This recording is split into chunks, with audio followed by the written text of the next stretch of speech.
Les damos la bienvenida a esta primera actividad, a este conversatorio que estamos realizando en el marco de las primeras jornadas de maestros y maestras investigadores en alfabetización de la UNIPE, que llevamos adelante junto a los compañeros y las compañeras de la licenciatura en enseñanza de la lectura y la escritura para la educación primaria. Me presento, mi nombre es Alejo González, yo voy a estar haciendo a la vez de moderador y al mismo tiempo participante de este conversatorio titulado Enseñar a leer y escribir en la escuela, desafíos de la cultura digital eh, para el trabajo docente. Me presento muy brevemente antes de comenzar. Yo soy profesor y licenciado en enseñanza media y superior en letras, soy doctor en educación, trabajo como docente e investigador en UNIPE, en la carrera de la licenciatura en enseñanza de la lectura y escritura para la educación primaria. Que como decía antes es la que organiza este evento, que va a continuar con diferentes actividades hasta el día sábado. El día sábado creo que son las últimas 2 mesas, además del acto de cierre del evento con las autoridades del UNIPE y con el coordinador de la carrera, y con los organizadores. Eh, bueno, y me dedico, entre otras cosas, a investigar estos cruces, estas relaciones, estos diálogos entre la cultura digital y la enseñanza de la lengua y la literatura, la lectura y escritura, la cultura escolar de modo general. Eh, y antes de sumergirnos de lleno en el conversatorio, quería aprovechar para presentar a los restantes participantes que han tenido la generosidad de compartir su tiempo con nosotros. Entonces tenemos aquí a Manuel Becerra, que enseña Historia y Ciencias Sociales en secundaria y trabaja en formación docente en la Ciudad de Buenos Aires y en UNIPE. También es director del portal Gloria y Loor sobre temas educativos. Las invito a que pasen y lean los aportes de este portal, que son realmente muy interesantes en las discusiones que nos traen continuamente para pensar el trabajo docente. Luego tenemos a Paula Giraud, que es licenciada en Educación, profesora de Educación Primaria, que se encuentra finalizando la formación en nivel inicial. Paula se desempeñó como profesora de nivel primario en ambos ciclos, con un recorrido focalizado en primer grado. Fue maestra en el programa de Maestro más Maestro y también profesora de nivel terciario en el profesorado Dora Costa. Durante la pandemia formó parte del equipo de Seguimos Educando, desarrollando el contenido destinado a primer grado, y actualmente se desempeña como directora del Jardín Sueños Bajitos en el barrio Padre Mujica, ex Villa 31. Pronto también va a estar uniéndose a este conversatorio Patricia Ferrante, que me comentó que por un imprevisto va a llegar y cuarto, y me pidió que largáramos sin ella, pero que bueno, ya pronto se va a poder sumar. Patricia Ferrante es doctora en Ciencias Sociales por la Flaxo Argentina, magíster en Relaciones y Negociaciones Internacionales por un programa conjunto de Flaxo y Argentina y la Universidad de San Andrés, en cooperación con la Universidad de Barcelona. Es licenciada en Ciencia Política por la Universidad de Buenos Aires y es investigadora del área de Comunicación y Cultura de Flaxo y coordinadora de la Unidad de Educación Digital, ¿sí?, de la Universidad Pedagógica Nacional. Manuela López Corral es profesora y licenciada en Letras, graduada en la Facultad de Humanidades y Ciencias de la Educación de la Universidad Nacional de La Plata y también es especialista docente de nivel superior en Educación y TIC. Se desempeña como profesora investigadora de la Universidad Pedagógica Nacional y de la Universidad Nacional de La Plata. Es secretaria de redacción de la revista El Toldo de Astier.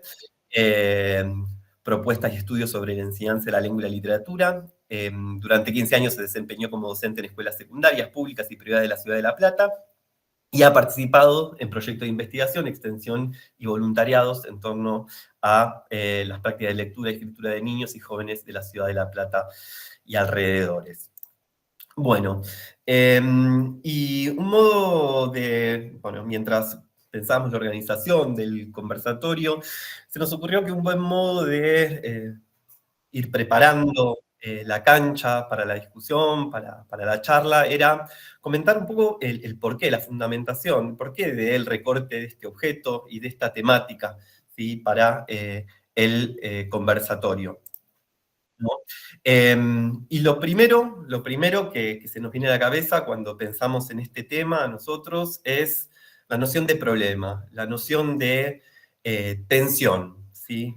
¿Qué tensión le da origen a este conversatorio y al recorte de este tema? Bueno, la tensión que nosotros encontramos, ¿sí? En el marco de nuestra carrera y en particular en el trayecto de formación orientada en investigación, ¿sí? De nuestra carrera, una tensión que enfrenta y hace colisionar, ¿sí? Y realmente se nos vuelve problemática, entre la propuesta que nosotros les acercamos a las alumnas del UNIPE, ¿sí? Las construcciones conceptuales, las metodologías de investigación, nuestro modo de problematizar, ¿sí? En torno a la enseñanza de la lectura y escritura, y las discursividades, ¿sí? De la tecnología educativa dominante, mainstream, ¿sí? Nosotros permanentemente estamos trabajando desde un marco que, lo adelanto, es la etnografía educativa, que reúne los aportes, entre otros, de Elsie Rockwell y de otros etnógrafos. Volcamos una mirada muy atenta sobre el cotidiano escolar como parte de nuestras investigaciones, propuesta de investigación en el marco de la formación docente. Y la tecnología educativa nos ofrece unos horizontes para pensar las relaciones entre cultura digital, tecnologías digitales y educación, que nos resulta muy, muy problemática porque obtura, ¿sí? Este es el modo en que nosotros lo vemos, obtura este diálogo que nosotros queremos entablar entre trabajo docente, enseñanza de la lectura y escritura y, ¿sí? Los desafíos de la cultura digital. No sé si se están escuchando los sonidos de la gente ingresando mientras hablo y eso puede resultar molesto, ¿no?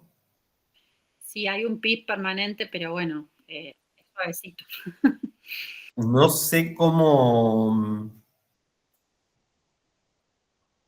resolver estas notificaciones que están apareciendo. Pero si no es un problema, sigo adelante.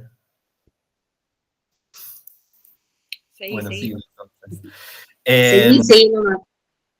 Bueno, entonces, un poquito antes de abrir la conversación, entender cómo venimos viendo este problema nosotros, ¿no? Por un lado, ¿sí? Tenemos este discurso tecnoeducativo que, tal como lo entendemos nosotros, es fuertemente solucionista. Cuando hablo de solucionismo me refiero sobre todo a esta idea que nos trae Evgeny Morozov en su libro La locura del solucionismo tecnológico, que es una creencia que atraviesa esta fase de producción y reproducción del capitalismo, según la cual los problemas sociales, económicos, políticos, humanos, se pueden resolver a partir de soluciones tecnológicas, ¿no? O sea, hay problemas que son muy complejos, pero que son presentados como si fueran simples, que pueden resolverse a partir de del desarrollo de software, de aplicaciones, de plataformas, ¿no? ¿Cómo vemos que se vehiculiza este solucionismo en el discurso de la tecnología educativa? Bueno, básicamente lo que está más a flor de piel, lo primero que se ve cuando uno escucha, ¿sí? A los gurúes de la tecnología educativa, pero también cuando lee muchos documentos de política educativa y cuando escucha en los medios a actores que incluso en muchos casos son académicos también, ¿eh? No estamos hablando solamente de gente del sector privado, sino también del público privado y del sector público. Lo que vemos es que las tecnologías digitales para la educación son una oportunidad, ¿sí? Son un potenciador, son una posibilidad, ¿sí? Para aprender a aprender, para la autonomía, para la colaboración, para la personalización, ¿sí? Y hay algo que en ese sentido es un problema para nosotros, y es el hecho de que cuando se entiende a las tecnologías digitales, y de esta manera lo que se está haciendo básicamente es neutralizar su agencia y también la de la escuela, ¿no?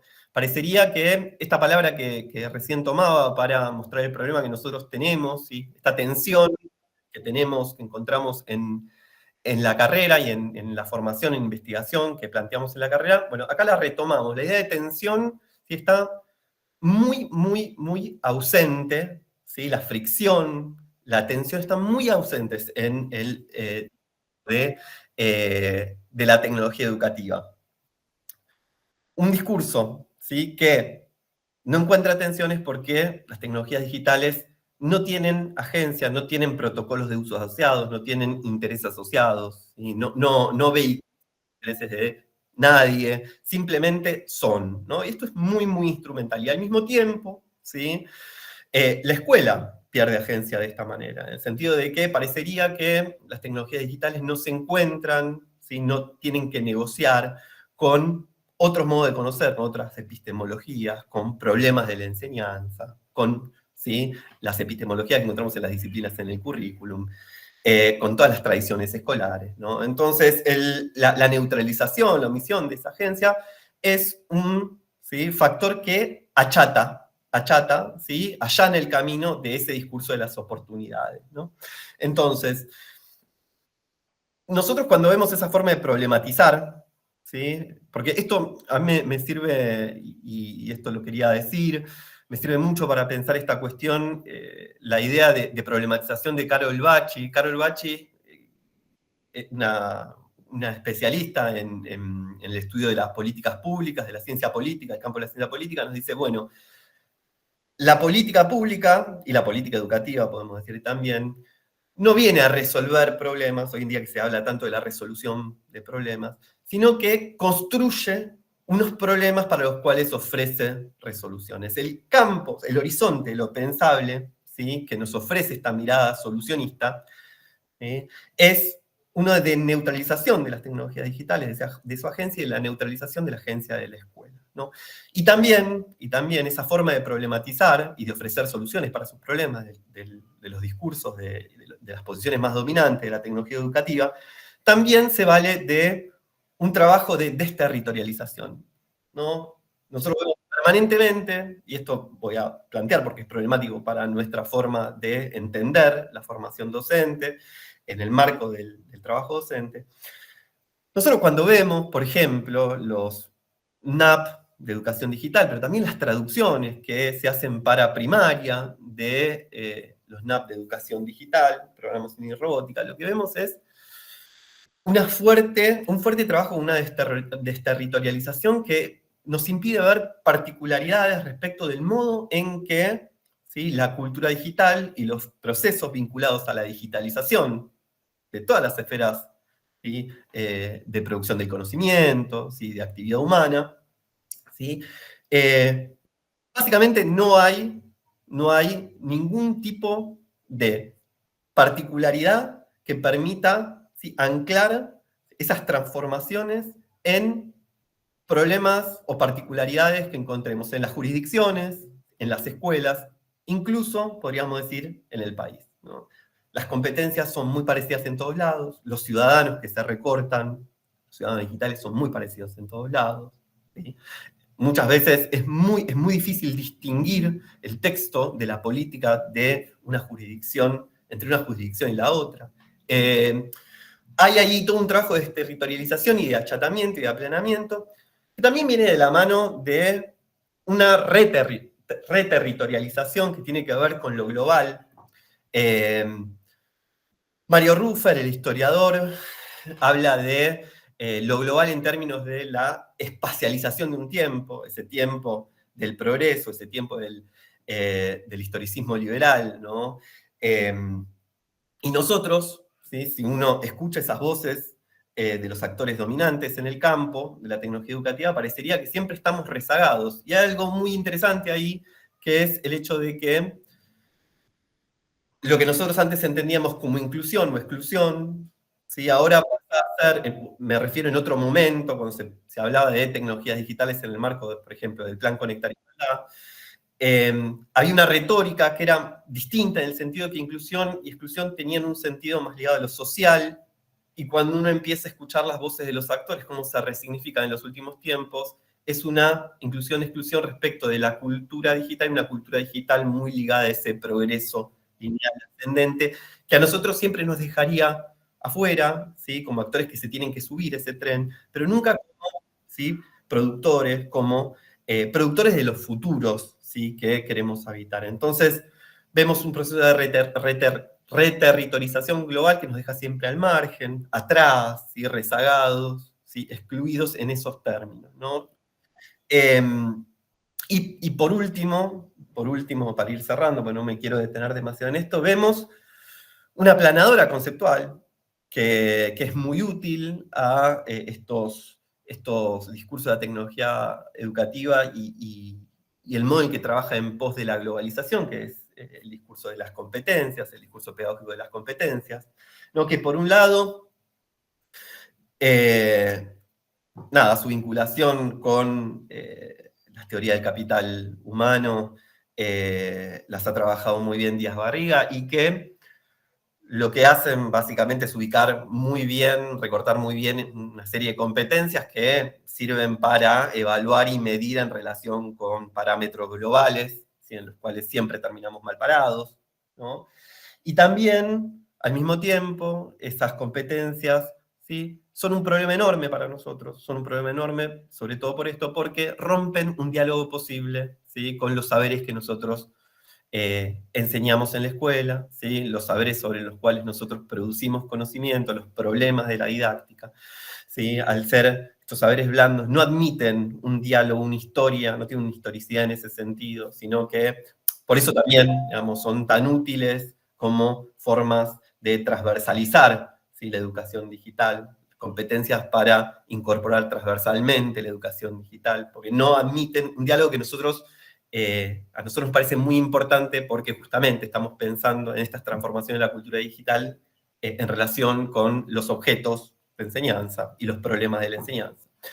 Entonces, nosotros por un lado encontramos este discurso apalancado en estos ejes conceptuales, ¿sí? En estas propuestas. Bueno, y la propuesta de nuestra carrera, como le decíamos antes, es una propuesta que básicamente, para no extenderme demasiado,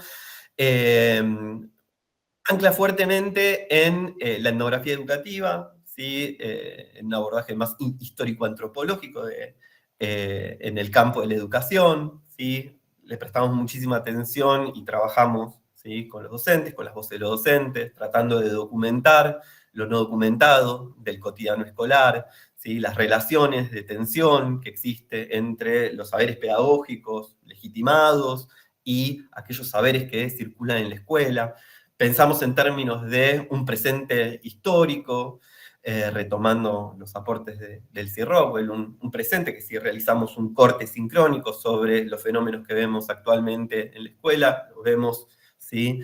Atravesado por disputas, por problemas, por temporalidades que aparecen como sedimentos, que se acumulan, ¿sí? Donde se ve lo emergente, donde se ve lo residual, donde se ven las tradiciones selectivas. Entonces, en ese abordaje de la investigación educativa, de esos marcos que nosotros les acercamos a nuestros alumnos, ¿sí? Es muy difícil encontrarle la vuelta, ¿sí? A esos aportes que hace la tecnología educativa, porque no nos brindan herramientas para pensar, ¿sí? Esa relación entre cultura digital y enseñanza. Entonces, un poco la idea de este conversatorio era, ¿sí? Abrir la discusión, empezar a reunir a diferentes actores de la comunidad educativa para hablar, conversar sobre el cotidiano escolar, los problemas que emergen en el cotidiano escolar en voces de docentes, ¿sí? En voces de directivos, en voces también de investigadores que se acercan a la escuela y hablan con los docentes y que prestan atención a las coordenadas del trabajo de los docentes en la escuela, ¿sí? Y empezar a documentar lo no documentado. Entonces, un poco la idea del conversatorio era esta, y el convite a charlar viene por ese lado. Entonces, me gustaría ahora escucharlas para ver cuáles son sus ideas, qué vienen escuchando, qué vienen viendo, qué vienen oliendo en la escuela, en torno a los desafíos, ¿sí?, que encontramos relativos a la cultura digital y la enseñanza de la lectura y escritura. Abro el micrófono, lo paso. ¿Quién quiere empezar? Yo, antes de continuar, me gustaría escuchar, por supuesto, a Manuel y a Paula. Antes, como también parte de la organización del evento, voy a hacer como un par de parroquiales. Primero, darle la bienvenida a Pato, que vos, Alejo, estabas concentrado y quizá no la viste aparecer, sé que anda por ahí. Ahora te devuelvo la palabra. Y también para avisarles que dejamos en el chat fijado, recién Marinés lo hizo, un formulario, un Google Form, para que vayan registrando su asistencia, ¿sí? Y bueno, y que un poco la modalidad planteada tiene que ver un poco conversar con Alejo, con Paula, con Manuel, con Pato, y bueno, yo haré también algún aporte, y bueno, que si se les van ocurriendo preguntas y demás, que después podamos ir conversando también sobre eso, que las vayan ahí dejando en el chat. Te robé el anfitrionazgo, Ale. Me viene muy bien. Venía envalentonado hablando. Viene bien. Hola, ¿se me escucha?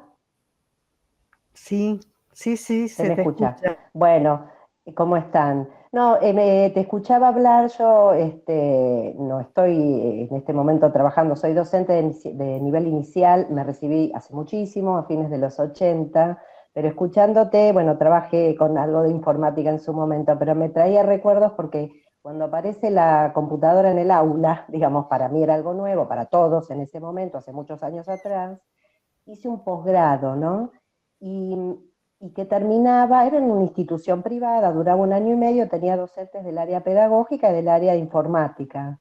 Y cosas que a medida que te escuchaba hablar, ¿no? Por un lado, una cosa que me fue bárbaro, hacer prácticas al final, porque hablábamos con las autoridades del jardín y los docentes, y decían, bueno, estamos abiertos a esto nuevo, pero queremos ver primero qué tiene que ver con nosotros todo esto, porque no lo teníamos muy claro. De todas maneras, bueno, de hecho estaba abierto para que pudiéramos ir nosotras que hacíamos el posgrado a practicar, digamos, ¿no? Me parecía bien que, por un lado, esa cosa de replanteo, digo, bueno, a ver, ¿y qué hacemos con esto? ¿Lo dejamos afuera? No, queremos ver de qué se trata.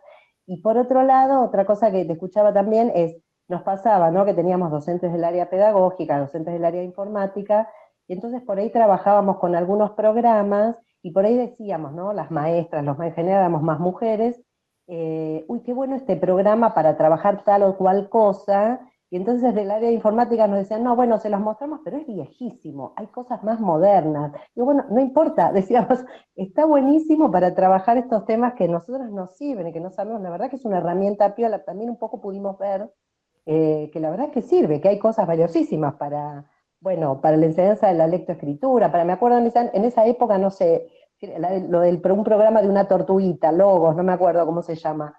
Y bueno, veíamos que había, más que nada los de primaria, que realmente aportaban un montón de herramientas. Bueno, y en general nos decían, no, ya les vamos a mostrar cosas modernísimas, porque esto es el futuro. Bueno, ¿no? Como una visión, como que con una falta de conexión entre lo que nosotros necesitábamos como docentes y lo que ofrece esta cosa novedosa, explosiva, el futuro y demás.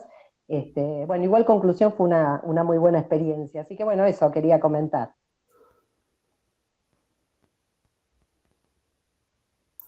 No sé si Paula, Manuel, Manuela, Patricia quieren. Bueno, yo pongo play. Qué bueno estar acá, gracias por la invitación, perdón la llegada tarde, todo eso. quiero contar que yo tengo el enorme gusto de investigar mucho con Alejo y cada vez que uno va a una escuela desde ese rol, pues yo no soy docente, soy docente de posgrado, nada más, no como muchos de los que conforman este equipo de investigación que tienen esa doble perspectiva que para mí es súper interesante. Y bueno, y la verdad que tengo la sensación de que vamos siempre desde la investigación corriendo atrás, porque nosotros, por ejemplo, con Alejo entramos en escuelas para hacer una investigación específica sobre usos de tecnologías digitales, imaginándonos un universo de usos y un universo de tecnologías digitales y no digitales, e irrumpió la inteligencia artificial, que no era ni siquiera una pregunta en nuestro temario, no era una preocupación, y es como si hoy hablar de tecnología digital es solo hablar de inteligencia artificial y los, para decirlo en tono como así esloganero, oportunidades y problemas, que trae, lo miro a Manuel, porque Manuel es otro que está en el aula y debe tener muchas ideas alrededor de esto, o muchas preocupaciones también. Y hoy notamos que es el tema, que por un lado escuelas que quieren enseñar a usar y dicen, docentes dicen, bueno, nosotros nunca logramos que aprendieran a usar un buscador, entonces ahora es más complejo y se acrecienta la necesidad de enseñarles a usar inteligencia artificial para producir, nunca dicen para producir conocimiento, en realidad dicen para producir textos, para hacer actividades en clase, para hacer tareas. Eso por un lado. Por el otro, y en paralelo a esta investigación que hacemos con Alejo, empezamos a detectar cómo dentro de las prácticas de estudio, también de enseñanza, pero en este caso vimos más las de estudio, YouTube, yo no voy a decir que reemplazó a los libros, ni los apuntes, ni las carpetas, porque no tengo ninguna evidencia que me permita demostrarlo, pero es masivo el uso de videos cortos de YouTube para estudiar contenidos escolares. Después eso interactúa con otras tecnologías o interactúa con tomar nota o con leer algo que también es parte del repertorio escolar, pero por lo general el uso de YouTube es autónomo por parte de los chicos y chicas para estudiar. Son otros recursos que entran a la escuela de otra manera y que conviven con los recursos escolares y con las propuestas de los y las docentes. En una de las escuelas en las que venimos trabajando, a partir de, bueno, el drama que deben tener todos ustedes si son docentes, que es, hicieron todo con ChatGPT. Bueno, no sé si es el drama de todos, pero sé que es un drama o un problema creciente en distintos ámbitos de enseñanza. Y entonces empezaron a conversar con los chicos acerca de para qué usaban y qué pensaban que producía, qué diferencias había con ese mismo contenido enseñado en clase o ese mismo contenido con los recursos que venían trabajando con los docentes. Y por lo general, por ahí los alumnos están contestando desde su rol de alumnos, muy probablemente, y en esa escuela en particular el recurso escolar es mejor evaluado, por ahí se sienten más acompañados o dialogan mejor con ese recurso, pero la ayuda directa es meter lo que necesitamos saber en ChatGPT o en alguno de estos bots de inteligencia artificial y corroborar o no lo que están produciendo. Ahí hay, por el lado de la gestión de las escuelas, también vimos directivos de escuelas muy diversas que dicen la tentación es prohibir todo, porque estamos todo el día gestionando problemas de tecnologías digitales. Si no es porque ver cómo regular ChatGPT es qué pasa con el WhatsApp y para la gestión de la convivencia escolar y fuera de la escuela también. Entonces aparece esta idea, en inglés está de moda y se llama digital backlash, de ir para atrás, no sabemos hacia dónde, o si ir de costado o ir para otro lado, pero atentos a que están, aun cuando está ausente, es tan presente la tecnología digital que obliga a repensar un montón de prácticas y de normas. Ahí me voy a quedar porque yo quiero escucharlos a ustedes. No, creo que agregué confusión, pero insisto en que me parece que estos espacios son los que ayudan a que pensemos mejor en estos dilemas. Recién mencionabas a los directivos como actores que también están muy involucrados en estas decisiones, que están puestos en un lugar en el que hay una tentación, que es lo que llamabas como denominadas digital backlash. No sé, Paula, ¿cómo lo ves vos? Sí, bueno, dos preguntas que me parecieron ahí potentes. Primero, que decía Claudia, ¿qué tiene que ver con nosotros todo esto cuando hablaba de, bueno, hacer ese postítulo, esa capacitación en tecnologías? Que me parece que, primero, bueno, vivimos en un mundo atravesado por las tecnologías, una cultura digital que nos atraviesa, es nuestra realidad actual, y que la escuela también tiene que entrar, ¿no?, en qué hacemos con eso. Cuando yo pensaba en el conversatorio, recién estaba retomando una de las escrituras que hacía, era, bueno, pensar que el uso escolar y el uso familiar es distinto de las tecnologías. Entonces, eso ya nos posiciona en una responsabilidad que tiene la escuela de pensar cómo vamos a hacer ese uso de las tecnologías, que es distinto al que en la casa se da, que es para una comunicación inmediata, para buscar un dato, ¿no? También esto de diferenciar los datos de la información, ¿no? Me parece que la escuela tiene un montón de potencias, no me parece, creo y estoy convencida que tiene un montón de potencias, entre las cuales está crear una comunidad de conocimiento, y es distinto abordar las tecnologías en un espacio con otros y otras que abordarlo desde la individualidad de la casa. Yo voy a hablar mucho más, obviamente, desde nivel inicial y primario, que es, digamos, más mi expertise, que está un poquito más alejado de estas cuestiones de la inteligencia artificial, y los primeros indicios son atravesados por otras esferas, pero sí me parece no perder de vista esto del uso escolar y el uso familiar, porque también ahí aparece una cuestión donde las familias tienen un vínculo con la tecnología muy distinta en cada casa, ¿no? Dependiendo de la conformación, de las trayectorias de vida, y de las posibilidades de acompañar estos dispositivos, ¿no? Entonces, bueno, la escuela ahí también tiene una tarea que no es solo con los y las estudiantes, sino también con la comunidad educativa en general. Entonces ahí, bueno, nos pone o sea, yo pensaba cuando la primera pregunta que nos planteábamos, que eran los problemas, ¿no? Y ahí aparece, bueno, problemas y tensiones que tienen que ver con el acceso a los dispositivos y a la conectividad, con las brechas que se generan en la sociedad, no solo de esos accesos, sino del uso de esos dispositivos.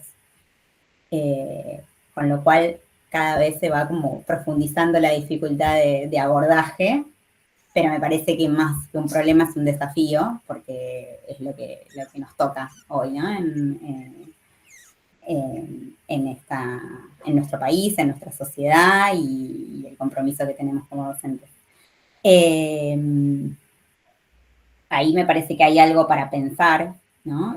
Para investigar y para crear un mundo de trayectorias acompañadas. Creo que el lugar de la gestión que recién decía Pato, ¿no? Bueno, ¿qué pasa con la gestión de las instituciones? Es fundamental, porque en otra de las preguntas yo pensaba, bueno, para que suceda la inclusión de las tecnologías digitales en la escuela, es necesario que sea abordado institucionalmente y no solo por aulas, porque acercarte a un dispositivo digital, así como en su momento el acercarse a un libro, no era, digamos, tan común en la sociedad. Bueno, hoy pasa con los dispositivos, y que encima los dispositivos van mucho más rápido, porque cambian mucho más rápido, ¿no? Sus usos, sus configuraciones. las posibilidades de manipulación y de uso de los mismos. Me parece que también hay que pensar en esto, ¿no? La diferencia entre ser usuario y manipulador de tecnologías, y que eso también hay algo que pensar desde la escuela, ¿no? Como, bueno, cómo nos posicionamos frente a esos conocimientos. Entonces es no solo el uso de los dispositivos, sino la manipulación de esos dispositivos, la programación que entra. Pero bueno, la escritura, volviendo a la alfabetización, pienso la escritura en un dispositivo, en un papel y en un dispositivo tecnológico es totalmente distinta, pero no solo la escritura, sino, bueno, la configuración de pensamiento, cómo comunico, ¿no? Porque además en los dispositivos puedo comunicar a través de la escritura, pero también puedo dictarle al dispositivo, también puedo grabar la voz.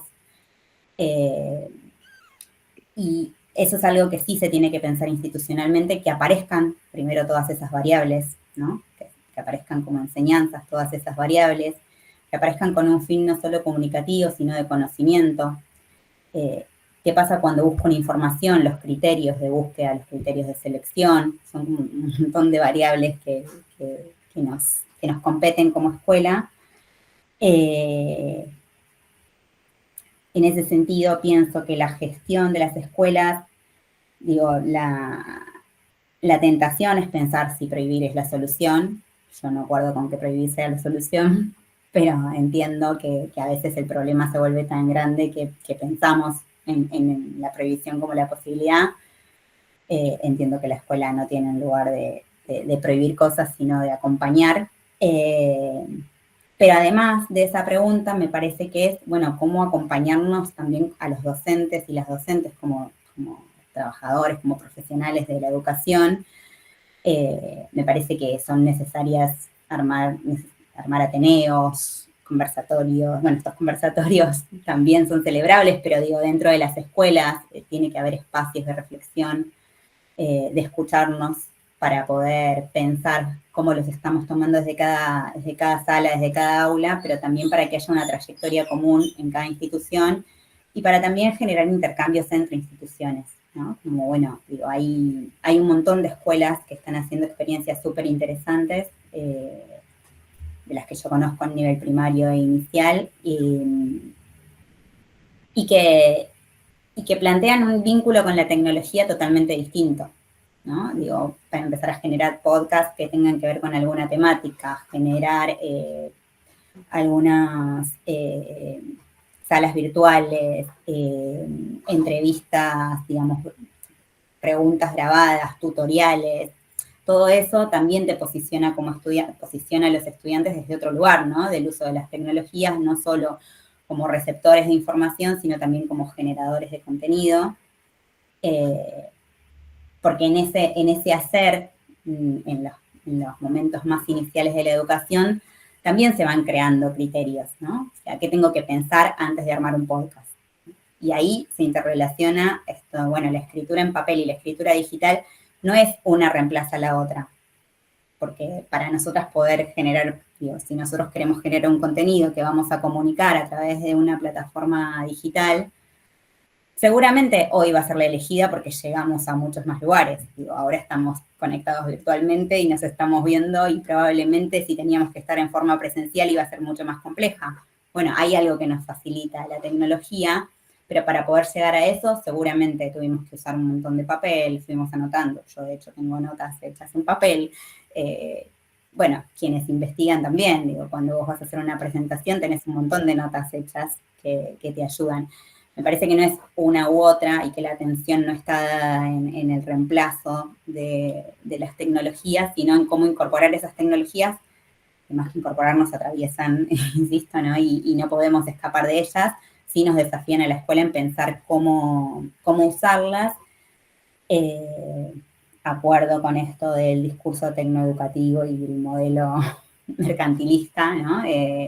Y creo que también esa es otra tensión que tiene la escuela, no dejarse invadir por, bueno, la tecnología como mercancía, pero sí la tecnología a disposición del conocimiento. Bueno, paso la palabra y después aporto algo más. Paula, te escuchaba y pensaba en Manuela y algunas de las preguntas que nos hacemos en la UNIPE y en relación con la enseñanza, sobre todo de la literatura, la lectura de literatura,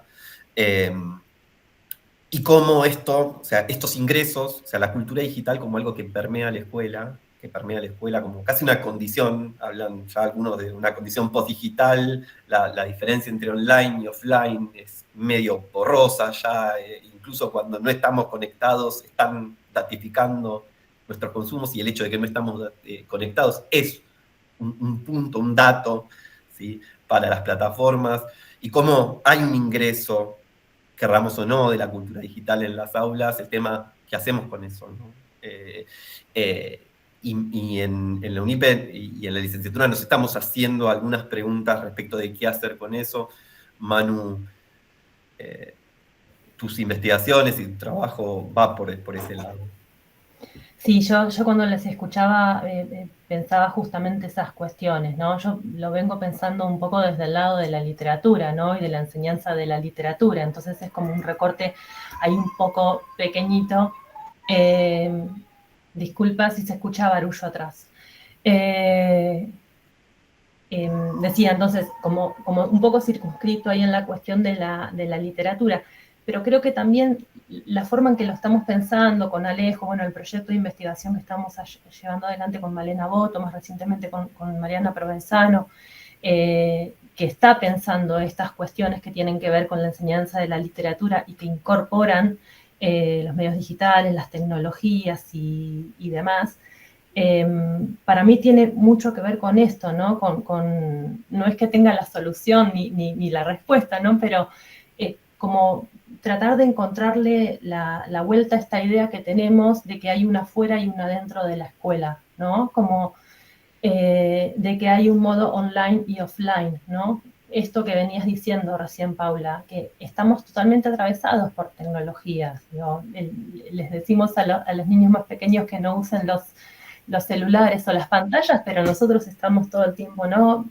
Comunicándonos, trabajando, y es esa cuestión como constante. Y con respecto a esto del adentro y el afuera, como muchas veces, esto por supuesto sin poner en discusión la idea de que la escuela es una institución que tiene sus rituales, que tiene sus reglas, ¿no? Que tiene su propia idiosincrasia, que por supuesto que eso no está puesto en discusión, ¿no? Pero sí la idea de que cuando los chicos entran a la escuela, o que cuando nosotros entramos a la escuela, dejamos nuestro ser digital afuera, ¿no? O como si pudiéramos hacer en algún momento una separación de ese tipo, que de hecho nosotros tampoco lo hacemos, porque cuando estamos, yo ahora en este momento no estoy en aula, estuve muchos años en escuelas de secundaria en los primeros años, en articulación con primaria, y bueno, y ahora a través también de las inquietudes que traen las docentes de la carrera, ¿no? De la licenciatura en la que estamos trabajando, ¿no? Que tiene que ver muchas veces con estas cuestiones que tienen que ver con la convivencia, ¿no? Con estos problemas que traen los chicos, que se generan a través de las redes, que se generan a través de WhatsApp y demás. Esta otra dimensión que tiene más que ver con la forma en que los chicos se apropian los contenidos, cómo estudian, cómo elaboran, que eso por supuesto que no es privativo de primaria, digo, es lo mismo que nos está pasando a nosotros como docentes en la universidad, ¿no? Que nos aparecen los trabajos hechos con IA, cómo regulamos eso. Yo creo que ahí también quienes somos docentes, todos los que estamos acá, tenemos como mucha ansiedad porque es algo muy nuevo y es algo que no estábamos ahí como sabiendo cómo encarar. Y después hay otra dimensión que por ahí es la que yo estoy tratando de indagar un poco más, que tiene que ver con justamente pensar todo lo que circula a través de medios digitales, que tiene que ver con la cultura, ¿no? Con la dimensión cultural, ¿no? Y con qué cultura enseñamos en la escuela y qué cultura circula entre los chicos por fuera de la escuela, ¿no? Siempre esté por fuera, entrecomillado, ¿no? Pero cómo nos aparece esto constantemente adentro del aula. Y nuevamente, cómo tendemos, que es una estrategia para abordarlo y para pensarlo, ¿no? Pero cómo siempre tratamos como de separar estas dimensiones, ¿no? De la cultura de los chicos, la cultura de la escuela, el canon escolar, lo que ellos consumen. Bueno, quizás, o por lo menos esto es un poco lo que estamos ahí tratando de indagar y lo que yo estoy tratando de ver a través de lo que relatan las docentes de la carrera, sus TFI, sus participaciones en foro, en las materias de literatura en las que yo estoy trabajando en este momento con otras colegas, pensar justamente cómo mucha de esa cultura que nosotros atribuimos a los chicos, pero que en realidad también es nuestras series, nuestras películas, nuestros consumos, nuestros memes, las redes, todo aquello que consumimos, como todo eso puede ser puesto en relación con los saberes escolares, ¿no? Y tratar de como empezar a ver, bueno, esto por supuesto desde la teoría de Marc-Angenot, ¿no? Desde pensar los discursos sociales, ¿no? Que los discursos sociales son un todo que nosotros tendemos como a dividir para estudiarlo, pero que en realidad es algo que no se presenta en la realidad en esa separación. Empezar a ver como esas conexiones, esas relaciones. Bueno, es un poco lo que venía pensando cuando hablaban. Igual quiero dar la palabra, no quiero seguir monopolizando ahí. Era un poco esto lo que planteabas, Alejo, ¿verdad? Sí, esas continuidades y variaciones que podemos ver entre los saberes escolares y los saberes de los docentes, los saberes de los alumnos, ese diálogo, cómo ingresan esas voces, que muchas veces interpelan conceptualmente los objetos de la enseñanza de la lengua y la literatura, e incluso nos obligan a revisar nociones, ¿no? Incluso estoy pensando en la inteligencia artificial, la noción de autoría. La noción de autoría, cómo se ve interpelada directamente por principios estadísticos que omiten la autoría, pero que al mismo tiempo ahí están jugando las bases de datos, unas bases de datos que además tienen que ver con un tamiz, que es la selección, ¿sí?, de esos datos, que después entra en el algoritmo y produce una respuesta. Hay varias capas, podríamos pensar, de autorías, algunas más visibles, otras menos visibles, pero hay una caja negra ahí. Entonces, hay una interpelación ahí que tiene que ver con los problemas de la enseñanza, pero también tiene que ver con el currículum, ¿no? Y un montón de desafíos que nos traen estas tecnologías que ingresan sin pedir permiso y que tensionan muchos de los saberes que impartimos y que entendemos hacen al currículum. No sé, Manuel, si tenés algún comentario, alguna reflexión para compartir respecto de esto. Montón.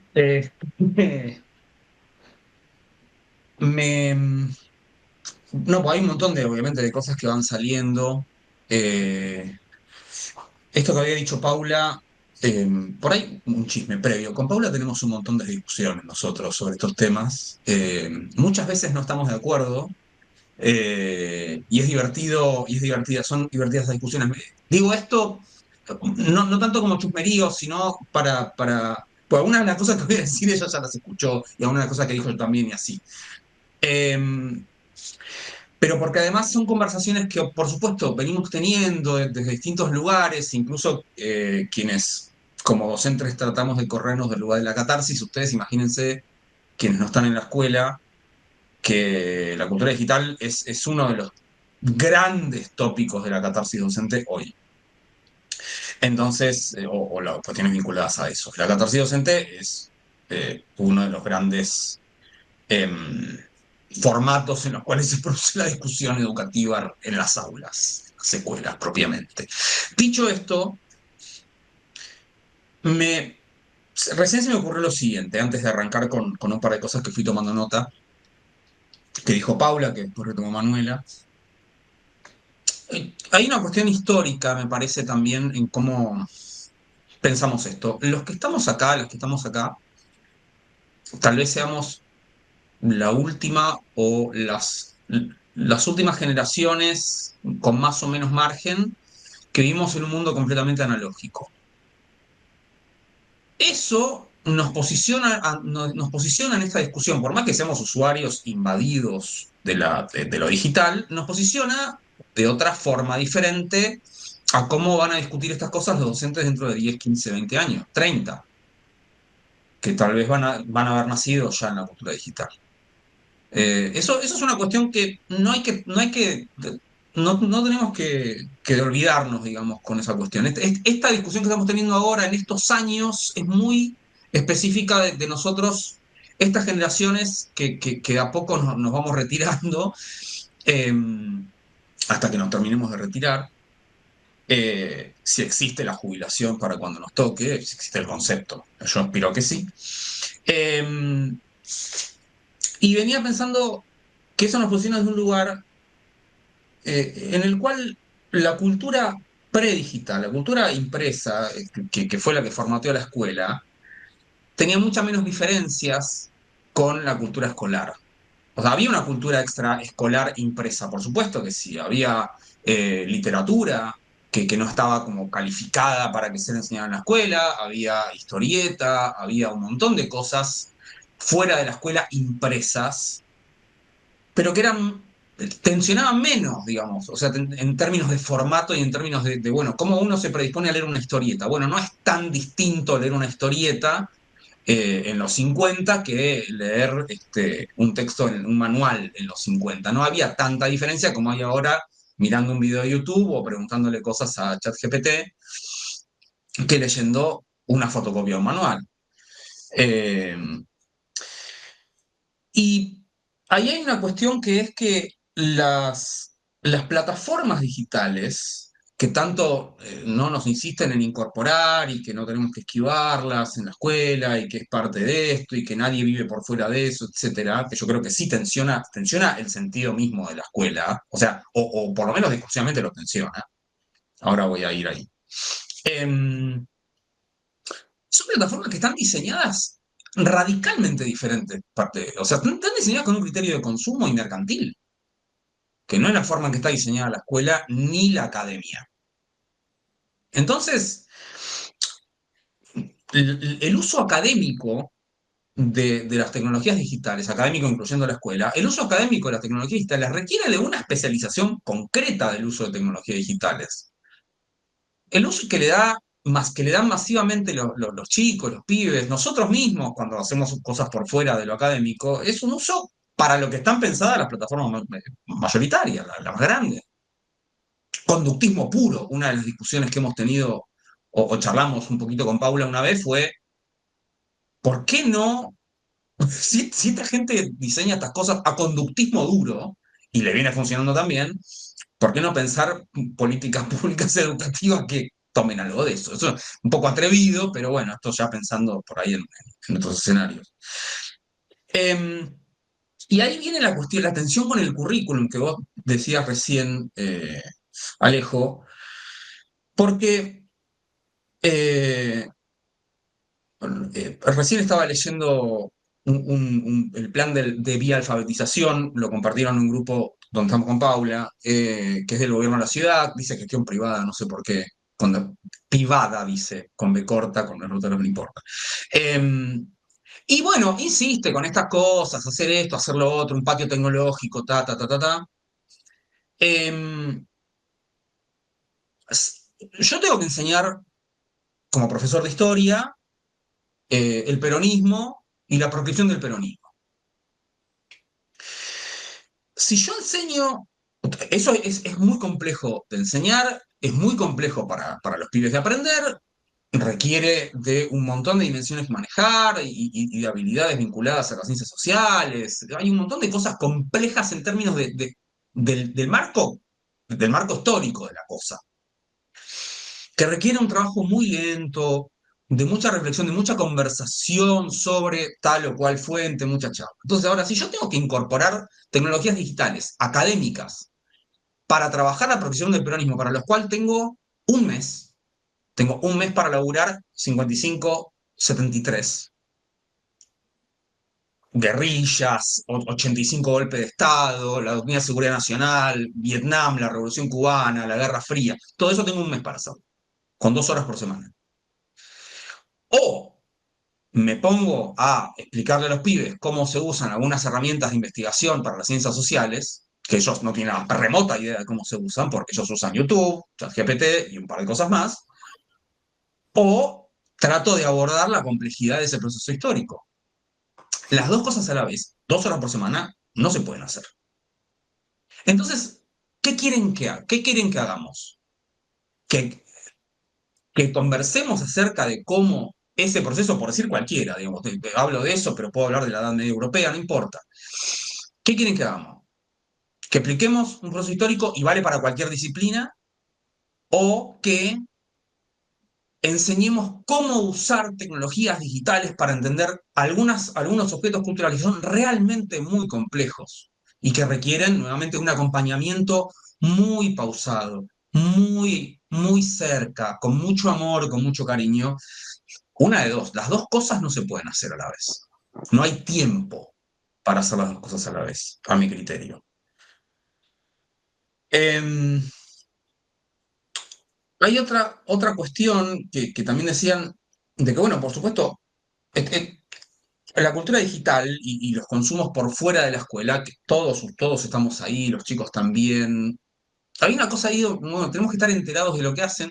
Yo no sé si necesariamente eso debería ser una preocupación tan presente en la escuela respecto de qué sucede afuera. Sí, la cuestión del bullying, ahí hay otro despelote, de lo que se habla más bien poco, de cómo ahí sí hubo un cambio de formato en la violencia subrepticia que los niños siempre han tenido entre sí. Nosotros los adultos también, por supuesto, pero hay un cambio de formato. Cuando ustedes y yo éramos chicos, bardear a alguien en la escuela era poner la cara y exponerse a que le peguen un cachetazo.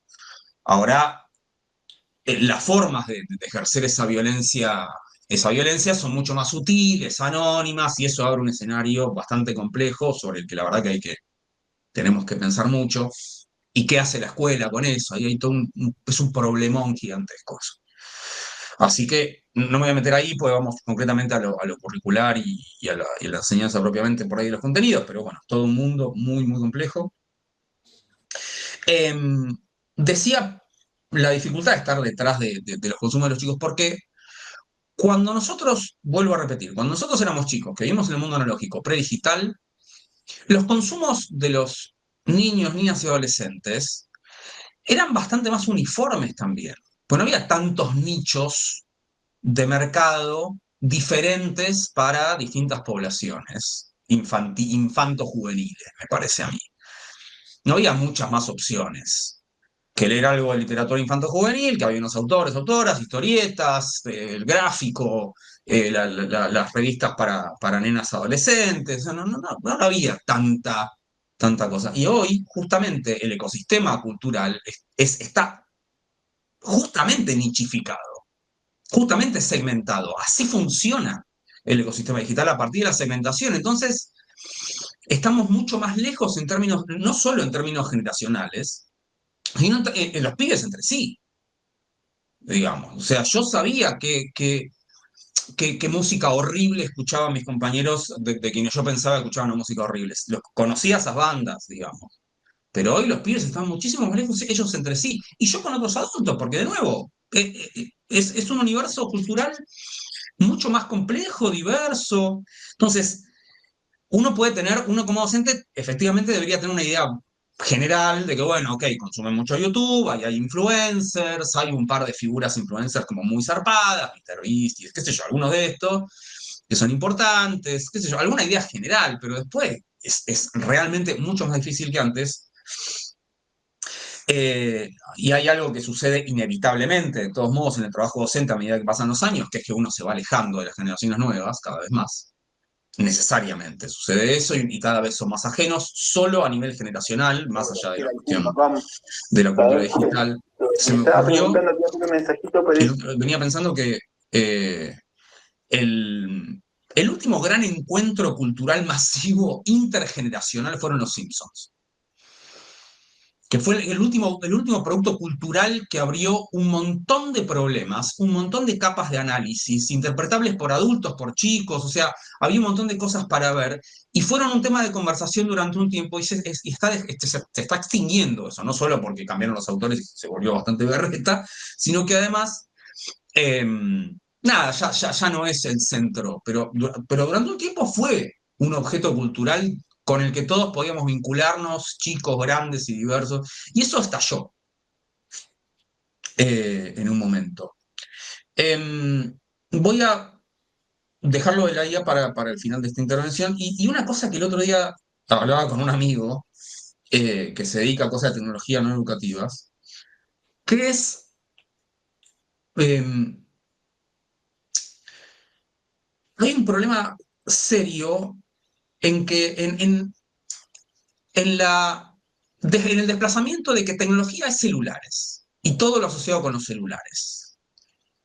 Y en realidad en la escuela el mayor de los problemas lo tenemos con los smartphones, no con el resto de la tecnología. El resto de la tecnología podemos ver, es más, a mí me parece que hay muchísimo para hacer muy interesante, que hay que incorporar contenidos que hablen críticamente del modelo de negocios de la tecnología. No hay material curricular para niveles obligatorios que trabajen el modelo de negocio de las grandes empresas tecnológicas. Todo lo que existe son seguridad, grooming, todo este tipo de cosas, que está muy bien, que las produce Google, pero yo buscando, no hay material curricular todavía armado para eso, que me parece central. Eso tiene que estar, pero bueno, si estamos hablando críticamente del capitalismo, recién en los últimos 20 años del siglo XX, 15 años del siglo XX, 10 del siglo XX, nos pusimos a pensar críticamente en la escuela del capitalismo, anda a pedirle al sistema, al mundo, a quien produzca material didáctico que se ponga a hablar críticamente del ecosistema digital. Bueno, pero eso es otra cuestión, que a mí me parece que es urgente, hay que hablar de eso. Pero bueno, era esto lo que venía conversando, que era, por ejemplo, en la escuela, hecho, como no hay muchos problemas en términos de cómo invade los dispositivos, me fui de la tecnología de dispositivos, perdón. Uno de los grandes avances que hubo en la ciudad de Buenos Aires fue la instalación de pantallas frontales en muchísimas aulas de las escuelas. Eso viene bárbaro. Viene bárbaro porque es un recurso directivo que controla uno como docente, no como el smartphone, que el smartphone se van, los pibes se distraen, se van para cualquier lado. Secundaria, ¿no? Obviamente estoy hablando. La pantalla frontal es bárbara porque yo puedo ahí poner mapas, puedo poner imágenes, puedo poner videos, puedo poner un montón de cosas. No puedo ver películas en streaming. Porque Netflix no anda.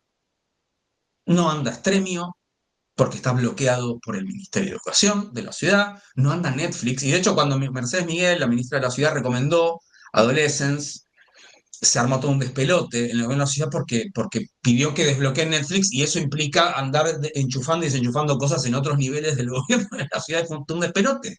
No podemos usar Netflix ni siquiera con una contraseña propia. Y yo me acordaba que cuando yo iba a la escuela en los 90, había una salita con una tele donde podía poner cualquier película que traía el profe con un videocassette.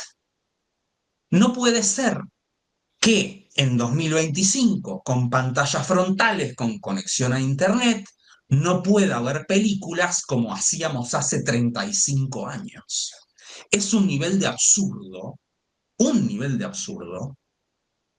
eh, espectacular ese. Y así funcionan muchísimas estas cosas. Son niveles de absurdo que a veces son espectaculares. Por ahí está medio conectado lo que estoy diciendo entre sí, pero esto de la inteligencia artificial, ahí hay una cuestión que bien decía Alejo, de la producción de textos y los productos que se entregan. Ahí mi actitud como docente ha sido insistirles enfáticamente. Yo no les pido trabajos prácticos domiciliarios porque sé que la tentación es muy grande de que ellos lo hagan así. Les tomo pruebas escritas a la vieja usanza. Y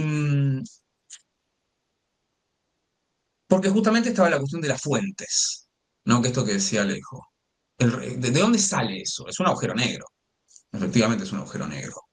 Entonces, como la escuela enseña que el trabajo en las disciplinas que tiene algún tipo de método científico, tiene que tener una base refrendable en una fuente, justamente por eso no pueden usar ChatGPT para la escuela. Porque yo no sé de dónde sale eso, y la gracia de la escuela es que los conocimientos que tiene la escuela están validados por la ciencia. Entonces, la gracia de la escuela es que vos puedas dar cuenta de dónde sacaste eso, y lo que nosotros llevamos a la escuela como docentes está validado, y nosotros trabajamos, obviamente, a partir de transposición didáctica, recontextualización, como le querramos llamar, a partir de agarrar conocimientos que están académicamente chequeados y ponerlos a disposición de las nuevas generaciones. Pero bueno, los pibes no lo saben porque nadie se ha detenido a explicárselos, que el problema es ese.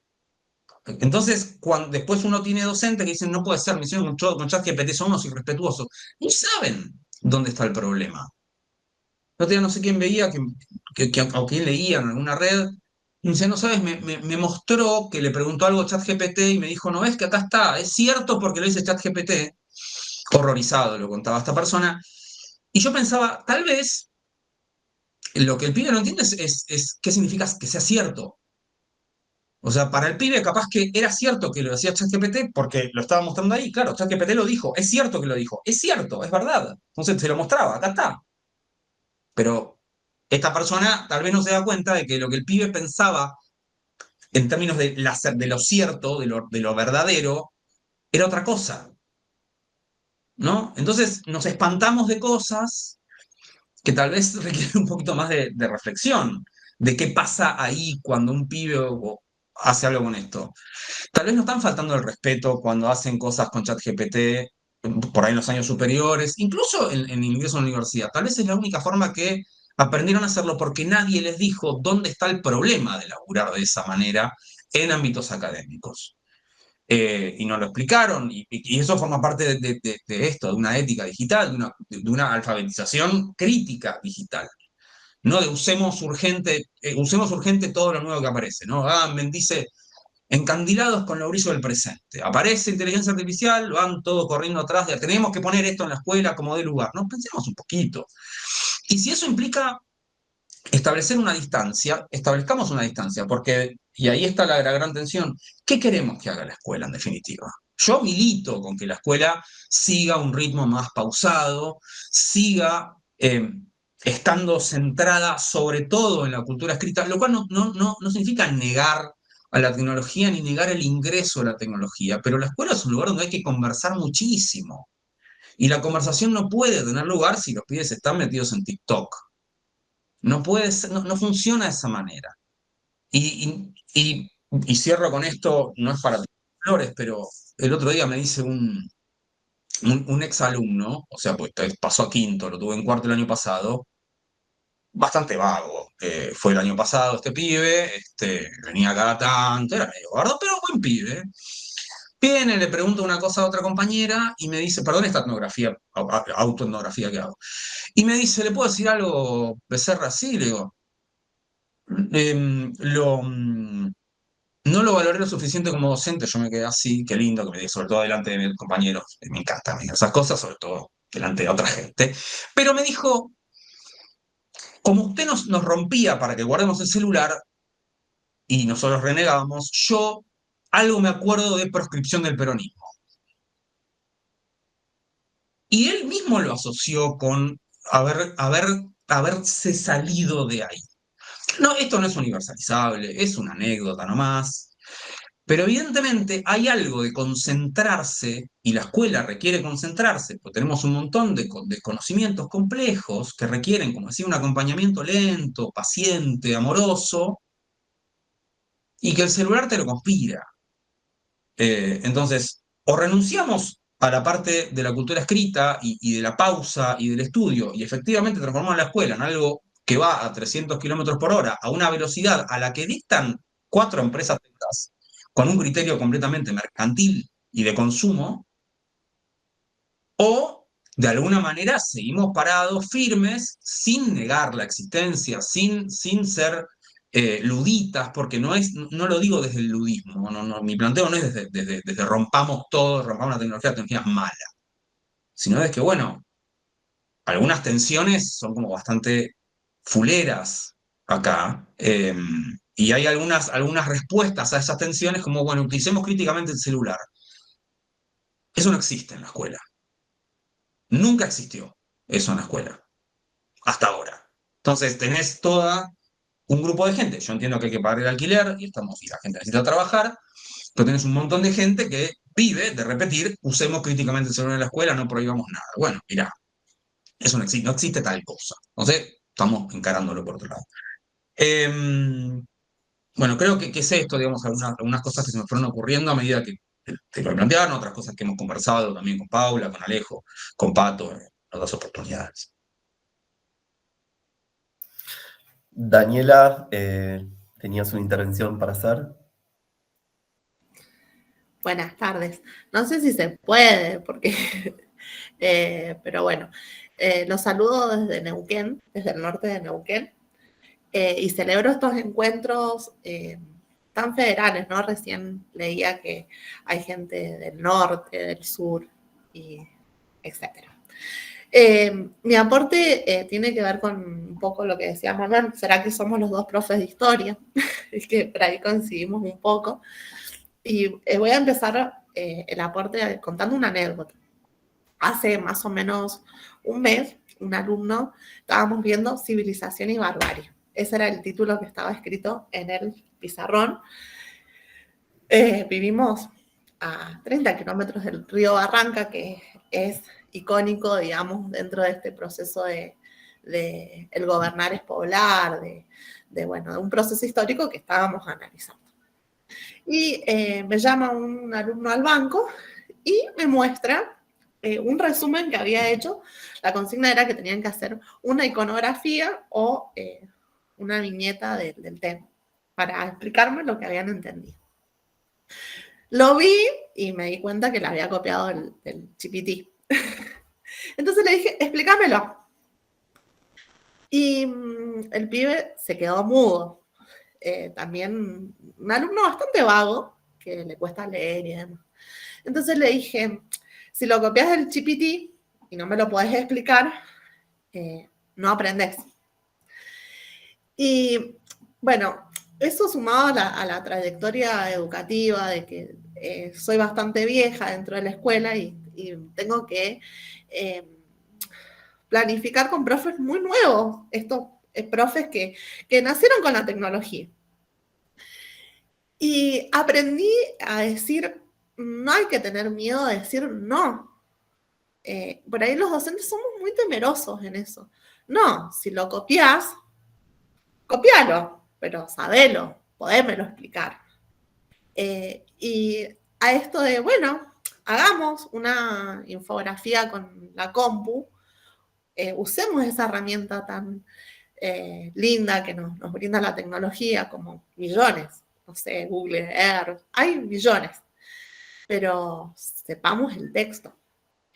Y creo que ese, no nos tenemos que interpelar ni correr en el rol básico ese que tenemos, porque ahí es donde ingresa en donde se deshabilita el rol educativo.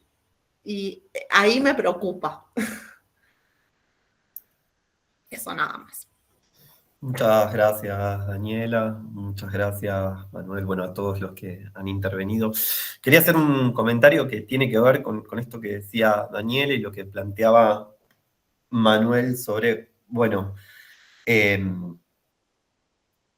la pregunta de, bueno, ¿qué hacemos? O sea, ¿podemos hacer dos cosas al mismo tiempo? ¿Les enseñamos nuestras disciplinas? ¿Podemos hacerlo? ¿Podemos usar al mismo tiempo las tecnologías digitales, las inteligencias artificiales generativas?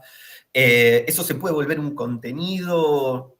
¿Cuáles son las condiciones de nuestro trabajo para hacer todo esto? Hay una primera cuestión ahí, que es que últimamente yo vengo encontrándome muchas orientaciones para el trabajo con inteligencias artificiales generativas en clase que les proponen a los docentes que les pidan a los alumnos que usen como asistentes las inteligencias artificiales generativas y que expliquen los prompts en los trabajos, cómo usaron los prompts para pedirles ayuda.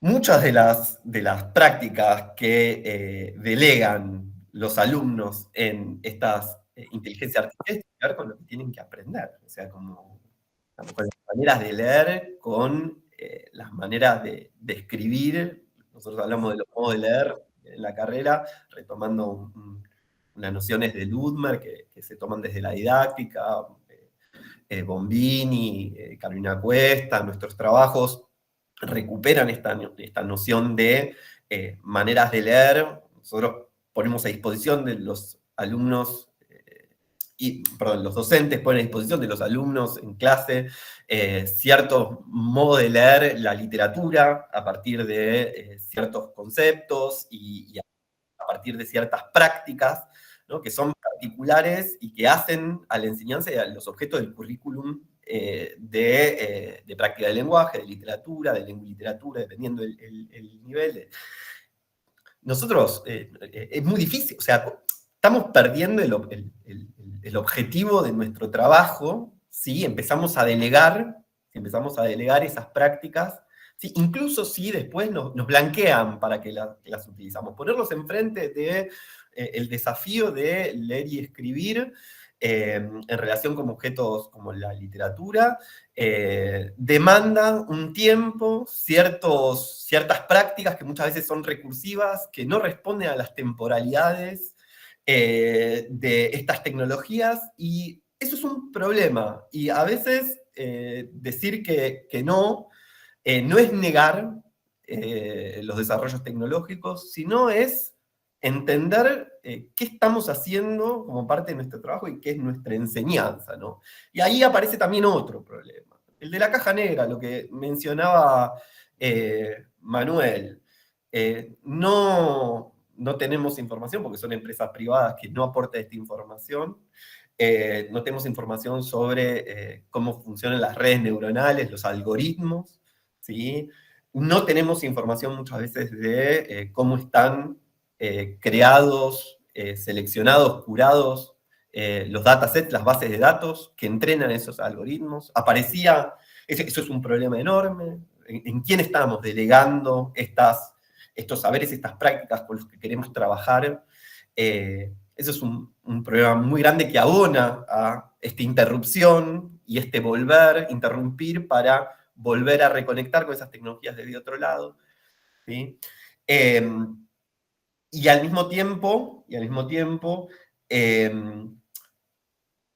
digamos, toda una retórica, lo que hablamos de este discurso, de, por un lado, pedirnos una reflexividad, ¿sí?, una vuelta reflexiva sobre todas estas tecnologías, y al mismo tiempo llevar adelante un trabajo que va en contra de lo que esas tecnologías proponen desde sus racionalidades. Eso es un problema gigante. Es fingir demencia respecto de un problema que encontramos, y que las mismas herramientas que nos piden que usemos para resolver ese problema, nos plantean ese problema, nos devuelven permanentemente ese problema. Entonces, ahí surgen muchas preguntas. Yo venía anotando algunas. Una pregunta fundamental tiene que ver con qué podemos hacer nosotros, antes de formular la pregunta, entendiendo que nosotros también nos podemos posicionar como actores que demandan, que pueden empezar a construir demandas respecto de qué hace la escuela con todo esto, ¿no? Con todo esto que es un desarrollo que parece que se nos viene encima.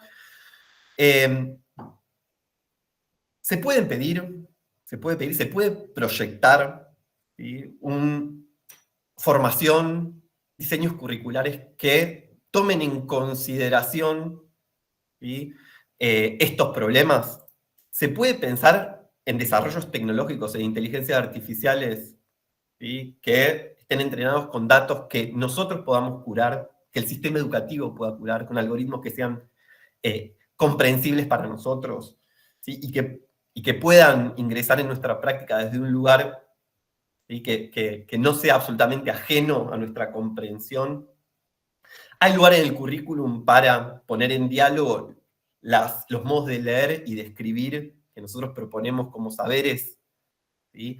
Y estos modos de conocer que traen consigo y que nos proponen las inteligencias artificiales. ¿Cuáles son los puentes que tenemos ahí para atender? ¿Cuáles son los saberes desde la disciplina? Recién mencionábamos la cuestión de la autoría.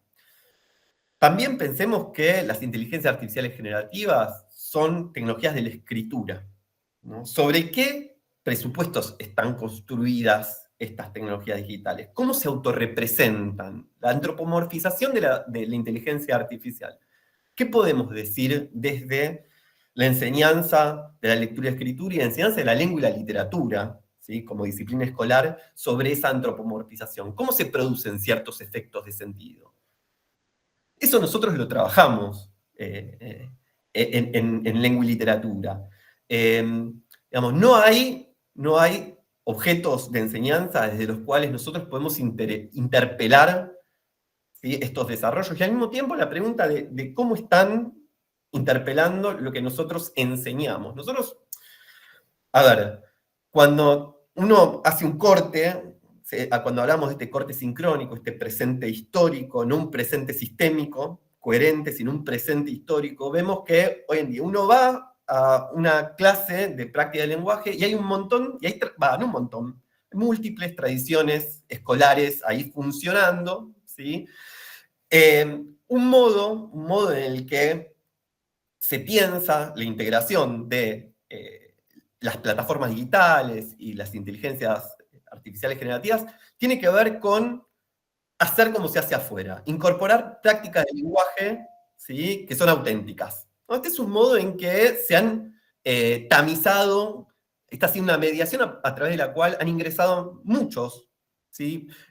Muchos cambios en la cultura, muchos nuevos objetos culturales a la escuela. Bueno, ahí hay ya un camino que está armado, ¿no? Entonces, a partir de esta tradición, ¿sí? Que se encuentra alojada en los diseños curriculares y en la formación docente, muchas veces las innovaciones, los cambios son digeridos, ¿sí? Por la escuela y desde los saberes docentes. El problema es, y acá estoy trayendo otra pregunta más, ¿cómo hacemos para revisar críticamente, ¿sí? Aquellas tradiciones escolares que incorporan estas prácticas auténticas, estas prácticas sociales de referencia, como las llaman, y nos impiden ver justamente aquello, ¿sí? Que tiene que ver con los efectos de sentido, ¿sí? Con cómo interpelan estas prácticas los contenidos conceptuales de la disciplina, para observar un poco más críticamente qué está pasando, ¿sí? Con estas inteligencias artificiales, lo que, por ejemplo, Manuel mencionaba respecto de, bueno, ¿qué es el conocimiento? ¿Qué es, ¿sí? Un conocimiento consensuado por una comunidad de especialistas que valida cierta producción de conocimiento a partir de unos métodos. Ahí hay un montón de cuestiones para trabajar. El tema, el gran problema es que si uno se pone a ver, por ejemplo, los diseños curriculares más actuales que traducen los NAP de educación digital, la incorporación de todas estas cuestiones no está en ningún lado, y lo que aparece en su lugar son unos saberes transversales que son realmente una retórica muy, muy vacía, muy, muy vacía. La educación digital es una retórica de las competencias y de unas capacidades que no interpelan un montón de problemas de enseñanza y el currículum, y un montón de objetos que hacen al currículum de prácticas de lenguaje, y pensando en secundaria también, de enseñanza de práctica de lenguaje y de literatura. Un poco algunas ideas que me van surgiendo mientras las escucho.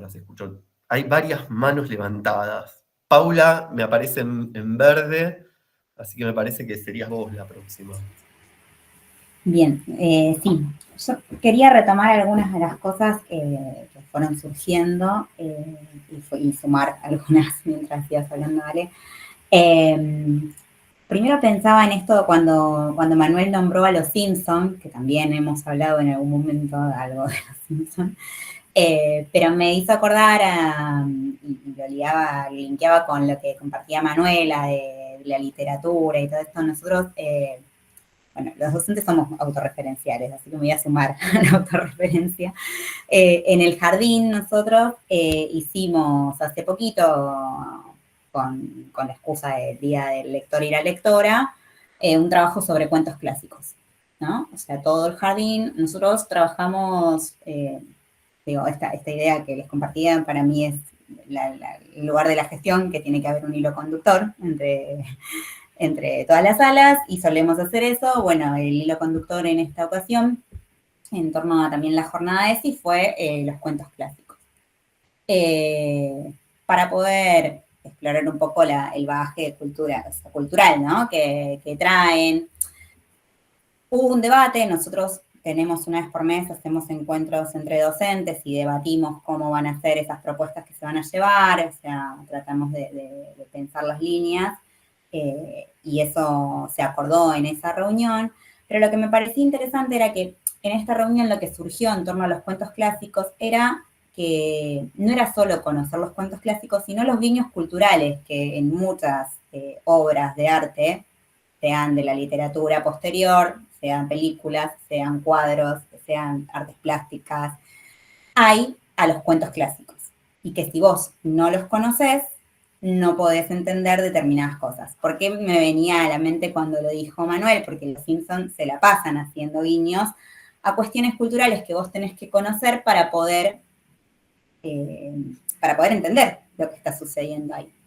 Bueno, me parece que este es un poco el lugar de la escuela, ¿no? O sea, poder pensar cómo esa cultura y esa cultura que bueno, con la aparición de las tecnologías y antes de que aparezca, digamos, la era digital, que aparezca solo la televisión, también, ¿no? Nos pasaba, es como, bueno, tenemos que conocer determinadas cuestiones para poder tener capacidad para entender la cultura general, digamos, la cultura que aparece por fuera de la escuela, en este afuera y adentro que veníamos hablando. En ese sentido, me parece que también hay una cuestión que nos interpela. Digo, voy y vengo porque pienso en esto del título, ¿no? De la alfabetización, de aprender a leer y escribir en esta cultura digital. Y también aparecía Manuel diciendo esto de, bueno, la escuela es el lugar de lo escrito.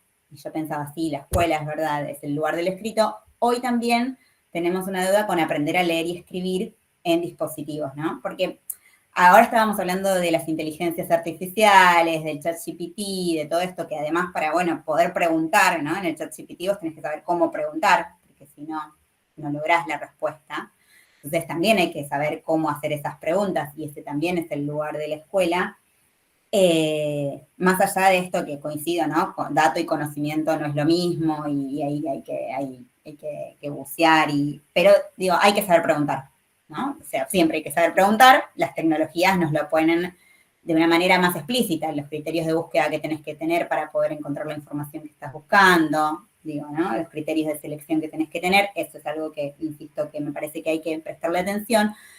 Pero yo pensaba en algo como mucho más básico, la escuela es la cultura del escrito, y pensaba, antes de la inteligencia artificial, antes del ChatGPT, digo, tenés que saber escribir a computadora. Todos los que tenemos que presentar algún trabajo, tenemos que saber algunas normativas de cómo escribir en un dispositivo digital, cómo presentarlo. Lo digo porque aparece mucho, y esto ya no tanto en el nivel en donde yo trabajo con los estudiantes, pero sí entre los profes, ¿no? Los profes, como decía Manu, nosotros, o sea, no nacimos con la computadora. Cuando yo iba a la escuela, la computadora, lo que aprendíamos era el DOS y aparecía en blanco y negro, ¿no? Pero en algún momento uno tuvo que aprender a manejar el Word, a manejar el Excel, a manejar el Drive. Hay gente que todavía no está amigada con los Drives, con una escritura colectiva. El Drive te propone la posibilidad de escribir en forma colectiva, ¿no? Y también es difícil escribir con otros en un mismo documento.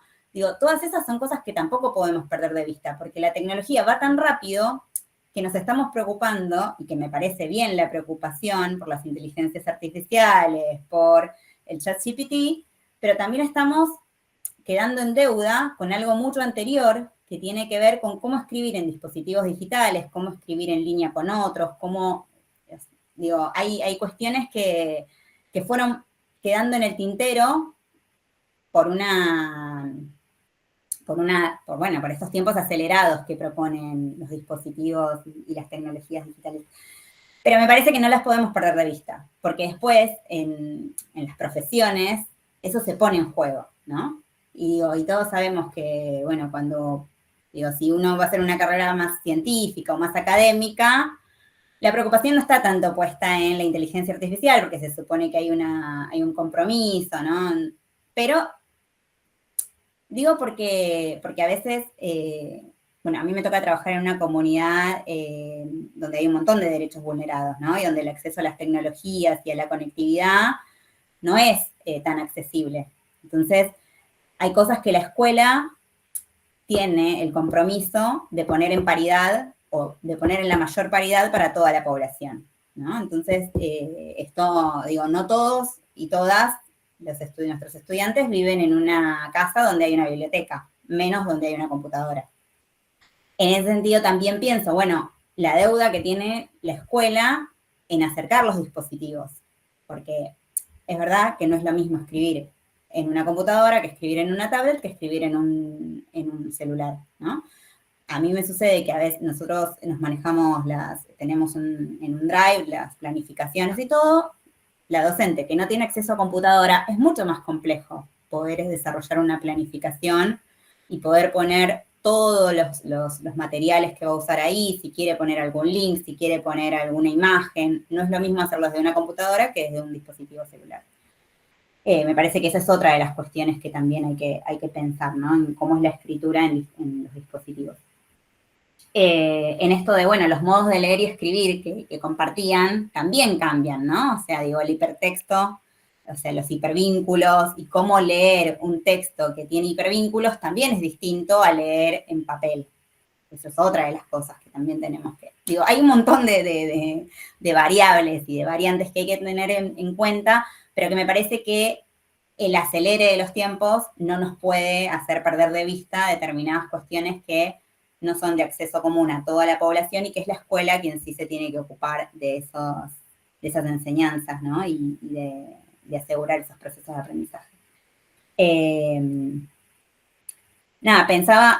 Quería compartir algunas cuestiones cortito, pero nosotros en el jardín, de hecho, no fue algo que se planteó como para hacerlo, sino que surgió a partir de distintos proyectos.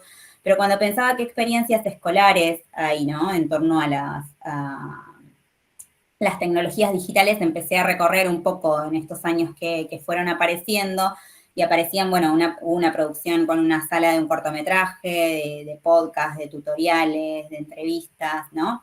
Entonces, me parece que también pensar el uso de las tecnologías, no sé, se hizo una entrevista, por ejemplo, a unos apicultores, porque estaban trabajando en torno a la vida de las abejas y no podíamos ni que vengan los apicultores ni nosotros ir a visitarlos. Bueno, la profe dijo, listo, vamos a hacer una encuesta, pero a través de una grabación.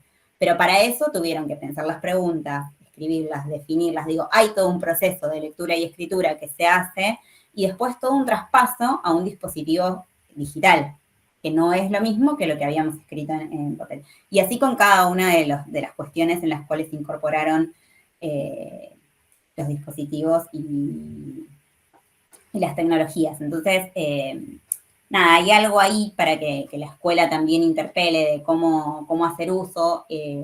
No sé si es el cambio de los diseños, pero sí me parece que hay algunas cuestiones que los docentes y las docentes tenemos que empezar a pensar y que no es en soledad, ¿no? Esto sí es necesario hacerlo en una comunidad, hacerlo, a través de políticas públicas, a través de espacios que se generen, porque si no queda en la voluntad de cada institución y de cada docente.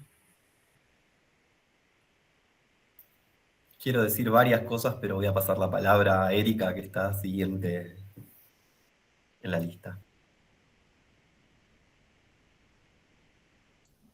Hola, buenas tardes, ¿cómo están?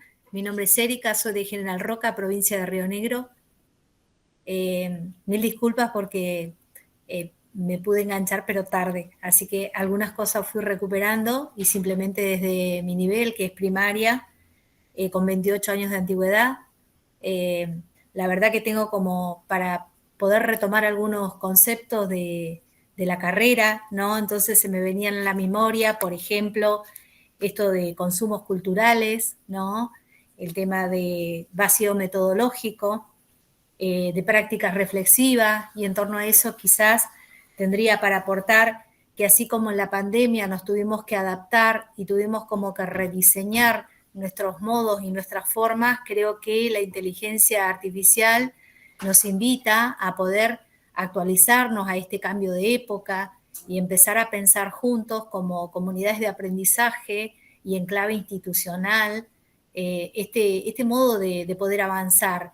No decir que no porque no sé, sino animarme a poder aprender eso que no sé, pero creo que también dentro de cada escuela, de cada institución, hay un proyecto educativo institucional y eso es lo que nos tiene que, digamos, marcar el norte, ¿sí? ¿Qué acuerdos institucionales vamos a realizar en torno al uso de la inteligencia artificial?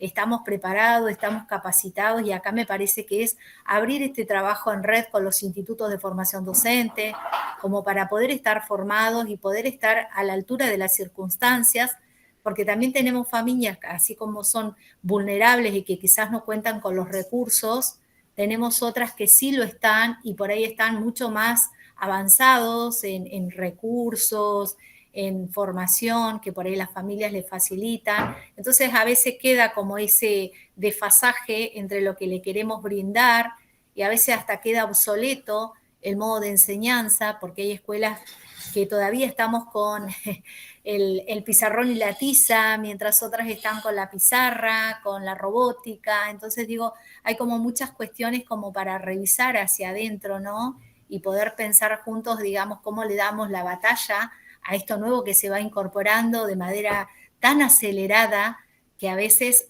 cuesta, ¿no? Como poder transitar estos niveles de enseñanza que nosotros queremos para nuestros estudiantes. Por ahí había notado como algunas cuestiones también que tienen que ver con esto del objeto de enseñanza, dónde está puesto, si en realidad los contenidos, pero no es menor, sino el cómo, a través de qué enseñamos esos contenidos, recuperar un poco de esas intervenciones como docentes y las intervenciones también que hacen los estudiantes entre pares, ¿no? Digo, me parece que son cuestiones que no tenemos que dejar pasar y sí animarnos a que esto que nos interpela a diario, porque hace tiempo...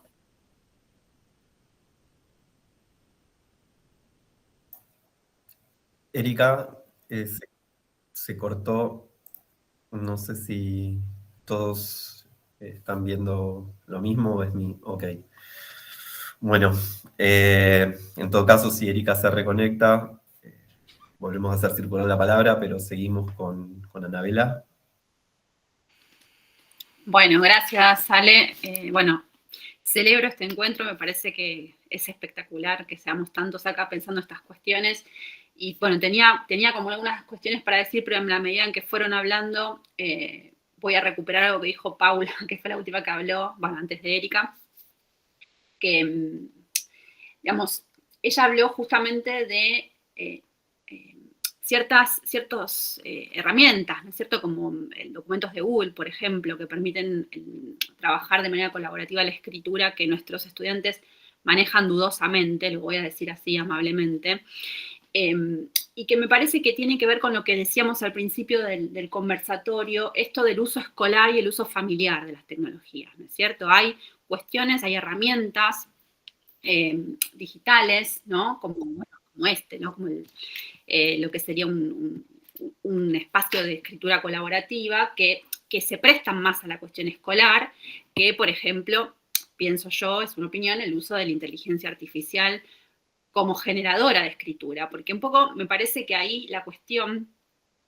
en relación a lo que planteaba Alejo, es que para poder escribir con la inteligencia artificial, ¿sí?, en realidad necesitamos una gran experticia y una gran capacidad reflexiva sobre la producción escrita para poder usar eso que nos da el chat GPT en función de nuestros propios trabajos, ¿no es cierto? Hay que poder tomar esa distancia, ver qué me sirve, qué no me sirve.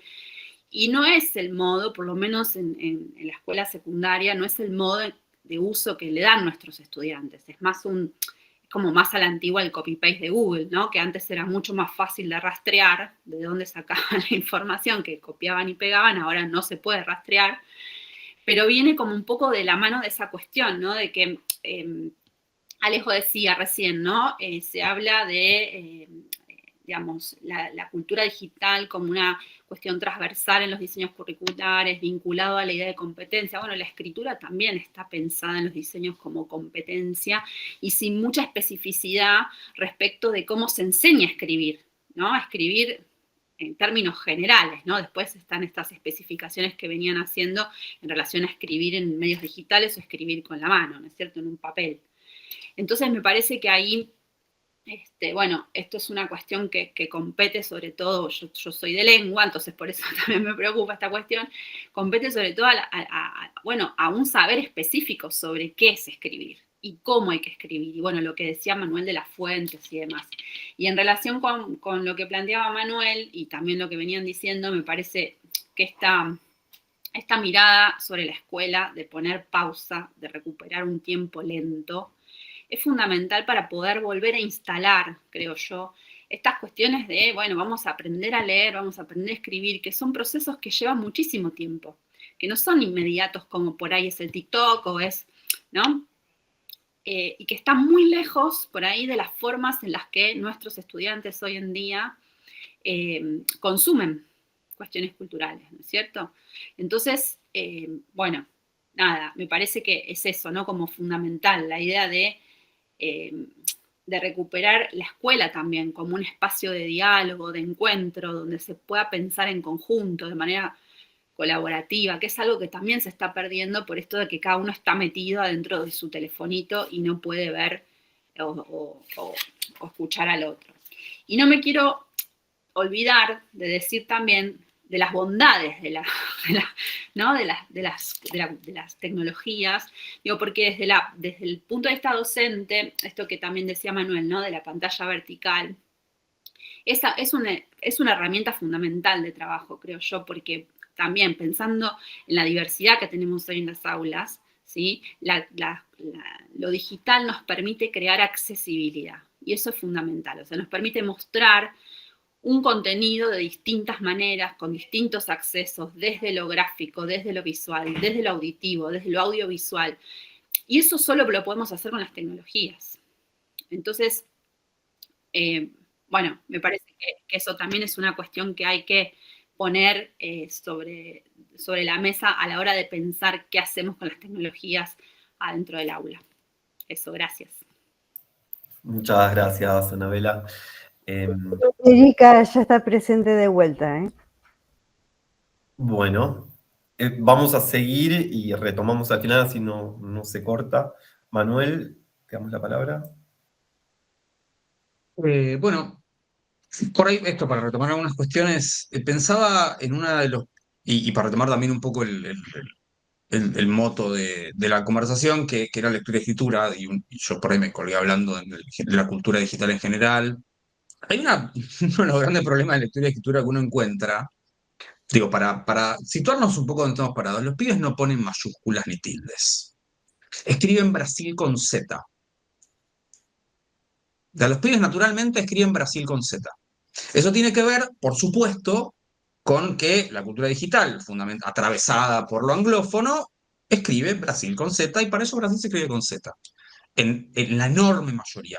No ponen mayúsculas, no ponen tildes. Entonces, cuando uno se siente corrido por atrás, de vayamos rápido con esto, mirá, una pauta básica de la escritura formal es poner mayúsculas y tildes cuando corresponde. Si los pibes no saben eso, porque justamente la práctica intensiva de la escritura en dispositivos es informal, y ahí las reglas las hace cada uno con su interlocutor, es otra cosa. El espacio de la escuela, además de ser el espacio del escrito, es el lugar de la escritura y la expresión formal. No es que no haya lugar para lo otro, por supuesto, pero bueno, a la hora de los bifes hay que escribir de manera formal. No con tus palabras, no me tenés, o sea, no pido yo, ese es un problema de una consigna clásica, que se extendió muchísimo y que yo también he usado. No se trata de decir algo con tus palabras, porque yo no quiero que me diga que Perón era un chabón o que Lenin era un fisura.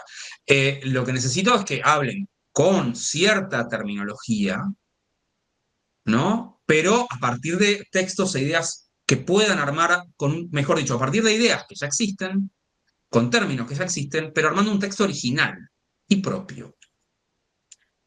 Con la cuestión del prompt que había dicho Alejo hace un ratito, esa actividad de, bueno, preguntémosle al ChatGPT, pensemos críticamente sobre el prompt, bueno, pues eso es otro contenido.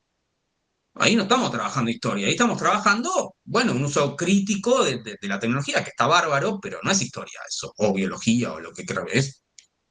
Bueno, investiguemos el ChatGPT, que está buenísimo. Pero es otro contenido, digamos, es otra forma de pensar. Yo, profesor de historia, no tengo nada mejor o peor que sumar frente a ese tipo de actividad. Yo sé de historia, en todo caso, y de algunas otras cosas más, pero sobre eso sé lo mismo que puede saber alguien de biología, digamos, o de matemática, o un ingeniero civil, no sé. Después, hay algo macro que es de pensar este problema que me parece que muchas veces se pierde. Que hay que analizar la evolución histórica de la cultura de masas y su relación con el sistema educativo, desde la aparición de los diarios hasta la inteligencia artificial. Ahí hay una evolución de la cultura de masas y de cómo se fue relacionando esa cultura de masas con la escuela. Primero con los diarios, después con los diarios más de circulación masiva, después la radio, después la tele con canales de aire, la tele con canales de cable. Internet 1.0, colaborativa, anárquica, medio libertaria en el sentido original, digamos. Y después ese proceso de concentración de la propiedad, de los datos, etcétera, etcétera, al día de hoy, con donde estamos. En esa evolución de la cultura de masas, con la escuela vamos a descubrir esto que yo había dicho antes, que se va atomizando cada vez más. En los 80 había 4 canales, 10 años después había 50 canales. Eso que vivimos probablemente todos los que estamos acá, tal vez algunos son más jóvenes, pero ese cambio de 4 a 50 ya atomizó un montón. Ya vimos, no se veían los 50 canales, pero bueno, uno veía, capaz que antes veía 2 canales de los 4 y ahora veíamos 15 de los 50. Bueno, ahora la conversación varió, bueno, eso se atomizó mucho más. Y eso es parte de esa evolución de la cultura de masas y parte de la conversación común que podemos tener dentro de la escuela, que se pone más complicada. Porque las cosas de afuera de la escuela ya son un universo inabarcable, y antes no era un universo tan inabarcable.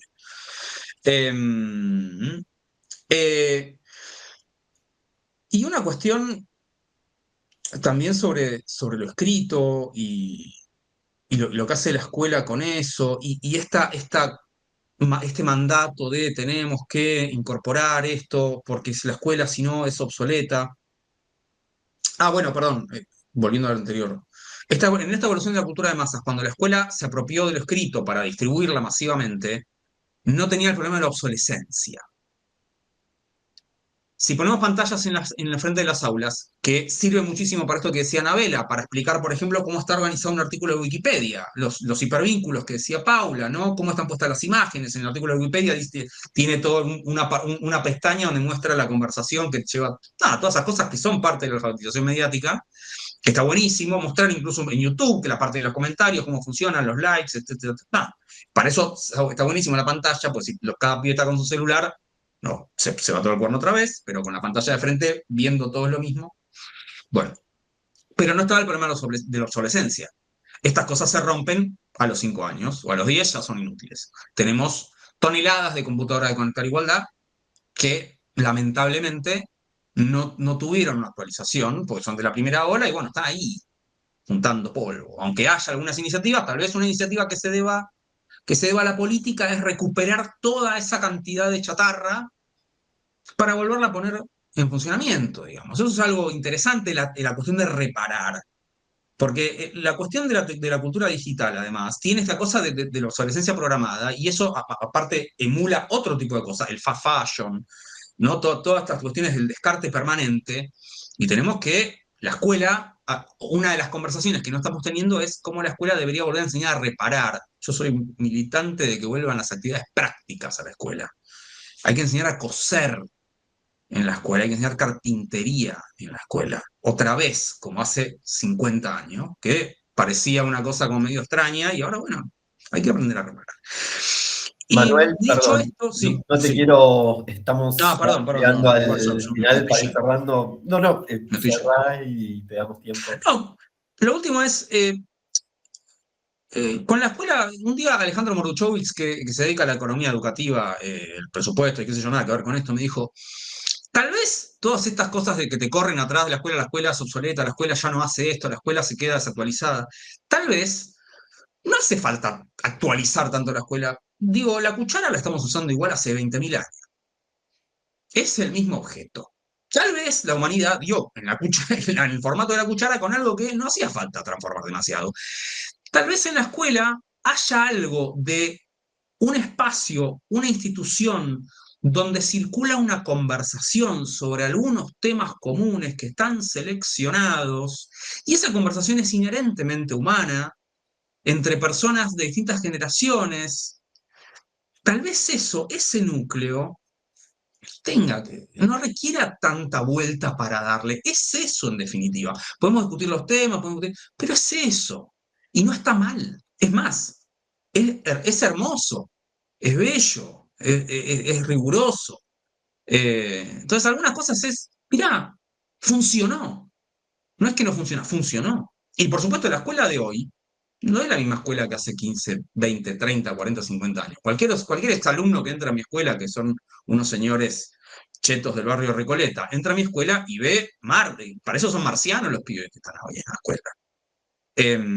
Esto como para cerrar esta cuestión de, bueno, tal vez dimos con una tecnología que puede llegar a trascender siglos sin que nos tenga que preocupar demasiado acerca de estar corriendo atrás de lo último que apareció. Bueno, muchas gracias, Manuel. Tenemos tiempo para una última intervención. Manuela, te doy la palabra y ya vamos cerrando. Bien, sí, yo creo que nos quedaríamos todos, ¿no? Y todas acá un montón de tiempo discutiendo estos temas, ¿no? Hay varias cosas, pero no quiero extenderme en todas las cosas que veníamos pensando. Creo que es lo mismo que le viene pasando a Paula, a Manuel, a Pato, a los que han intervenido, que esto como que dispara para un montón de dimensiones, ¿no? Hoy cuando decían el problema que significa el celular en el aula, yo creo que también soy como de esa idea de que a pesar de que me considero bastante integrada, digo, en esta disputa de apocalípticos integrados, como pareciera que estoy más de ese lado. Para mí también el celular es un problema en el aula y tiene que ver con esas cuestiones de los dispositivos y demás. Después había otros temas que, por ejemplo, que estuvo recién planteando Manuel, que tiene que ver con, para mí, principalmente con el rol de la escuela, ¿no? Esa cuestión, ¿por qué los chicos no escriben con mayúscula? Bueno, porque ahí hay un rol de la escuela fundamental, ¿no? Y esto también lo decía Paula, que para mí era súper interesante eso, ¿no? Lo decía hoy al principio, ¿no? Esta idea de que la escuela tiene la obligación de poner en la mayor paridad posible, ¿no? Y cómo poner en la mayor paridad posible tiene también que ver con enseñar estas formas de escribir, estas formas de leer, ¿no? Que incluso van más allá de estas cuestiones que tienen que ver con lo formal y lo informal, sino que, bueno, nosotros lo trabajamos más con las cuestiones genéricas, con Bakhtin, ¿no? Con las esferas de uso, ¿no? Con qué se trabaja en cada lugar. Y las formas de decir, ¿no? Que son... que suponen cada uno de los discursos que trabajamos. Yo no me voy a meter con historia porque nunca fui muy buena en historia, pero entiendo que hay una especificidad ahí de lo que se debe enseñar, que no solo es el saber y el contenido, sino también cómo es ese discurso y cómo debe ser dicho. Voy a decir una sola cosa con respecto a los consumos culturales, un poco también para promocionarme un poco la mesa del sábado, que vamos a estar hablando un poco más específicamente de eso. Y bueno, ya saben, a través de la circular que tenemos actividades jueves, viernes, sábado, ¿no? Con diferentes mesas. El sábado vamos a estar trabajando bien con consumos, que es un poco lo que a mí me desvela, pero retomar de eso esta cuestión, ¿no? Que los saberes no circulan únicamente en la escuela, ¿no? Los saberes están en un montón de lugares. Esto que planteaban hoy para retomar la cuestión de los Simpson, que ni siquiera sé si los chicos siguen viendo los Simpson ahora, ¿no? Pero todo lo que circula de lo literario en los Simpson, que nos ha dado pie a quienes somos docentes o quienes enseñamos la literatura, para volver a trabajar ciertos saberes, para trabajar ciertos contenidos, para trabajar ciertas obras, ciertos autores, ¿no? Toda esa cuestión. Y ahí vuelvo a la cuestión del rol de la escuela, que tiene que ver con eso, ¿no? Que uno como docente puede ir decidiendo, y como esa decisión también es una decisión que está asentada en nuestros saberes docentes y también en nuestras decisiones políticas y lo que significa el rol de la escuela en ese sentido, de decir, bueno, la escuela tiene que enseñar esto, ¿no? Para mí hay una cuestión ahí también de cómo hago yo para poner en relación eso que me interpela, ¿no? Que los chicos traen en lo que ellos plantean, en lo que ellos escriben, en lo que ellos consumen, cómo hago yo para ponerlo en relación con aquello que yo tengo que enseñar, sin tener que conocer absolutamente todo lo que ellos me dicen, ¿no? Porque es imposible conocer todos los consumos, no nos alcanza la vida para eso.